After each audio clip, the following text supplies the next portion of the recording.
आज दिल्ली में पेट्रोल के दाम है 94 रुपए 72 पैसे प्रति लीटर, डीजल के दाम में 87 रुपए 65 पैसे प्रति लीटर।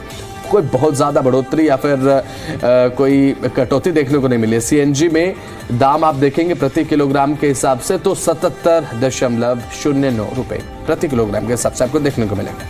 वहीं नोएडा में पेट्रोल की जो कीमत है 94.65 पर लीटर है और डीजल की कीमत 87.75 पर लीटर, सीएनजी की कीमत 81.70 पर किलोग्राम है। गुरुग्राम को भी बता देते हैं आपको फटाफट, पेट्रोल की कीमत 94.93 पर लीटर, डीजल के दाम 87.79 पर लीटर और सीएनजी की कीमत 82.12 पर किलोग्राम है।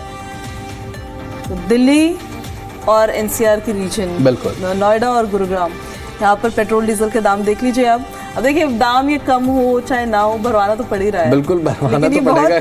बहुत ज्यादा प्राइस ऑप्शन नहीं है आपके पास, ऑप्शन ही नहीं है। ऑप्शन आपके पास केवल सीएनजी बचता है या फिर इलेक्ट्रिक व्हीकल बचता है। और एक बात मैं बताना भी चाहती हूँ, मैंने आज ही इस खबर को पढ़ा तो मुझे लगता है मुझे शेयर कर देना चाहिए। बिल्कुल बताइए। दिल्ली सरकार एक नई इलेक्ट्रिक व्हीकल पॉलिसी भी ला रही है।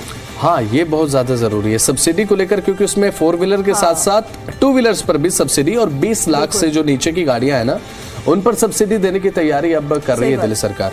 और अगर आपको सब्सिडी अच्छी खासी मिलती है तो कोई भी जाता है फिर इलेक्ट्रिक व्हीकल्स की ओर लोग रुख करना स्टार्ट करेंगे और इसकी बहुत जरूरत भी थी। अगर आपको दिल्ली को पोल्यूशन फ्री करना है ना तो इट्स वेरी बहुत ही जरूरी है कि वहाँ पर पेट्रोल डीजल की गाड़ियां कम से कम चले, ज्यादा इधर सीएनजी की गाड़ियां चले या फिर इलेक्ट्रिक व्हीकल्स चले। तो अगर आप सब्सिडी देंगे तो पब्लिक उसको रुख भी करती नजर आएगी, और नहीं मिलेगी सब्सिडी तो फिर जो जिसके पास है वो तो वो चला ही रहा है। बिल्कुल सही बात है। लेकिन अगर इलेक्ट्रिक व्हीकल पर शिफ्ट अगर आप हो जाएंगे तो आपको कोई फर्क नहीं पड़ेगा। पेट्रोल डीजल के दाम चाहे आसमान में जाए या फिर कहीं भी पहुंचे तो आपको कम से कम उससे फर्क नहीं पड़ेगा कि पेट्रोल कितने रुपए लीटर है, आपकी जेब पर कोई असर पड़ने वाला नहीं है।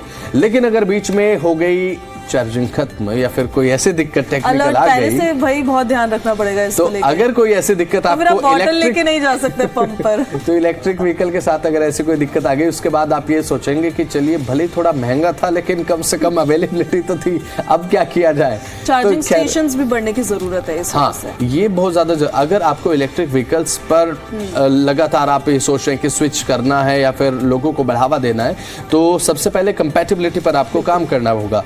जगह जगह आपको अवेलेबिलिटी चार्जिंग स्टेशंस की करानी होगी और फ्यूल पंप्स पर खासकर चार्जिंग स्टेशन आपको एस्टेब्लिश करने पड़ेंगे। तो ये थोड़ा ज़्यादा हेल्प करेगा लोगों के लिए भी, और लोग भी ये सोचेंगे कि अगर जगह जगह सुविधा है तो क्यों ना इलेक्ट्रिक व्हीकल पर अब स्विच किया जाए।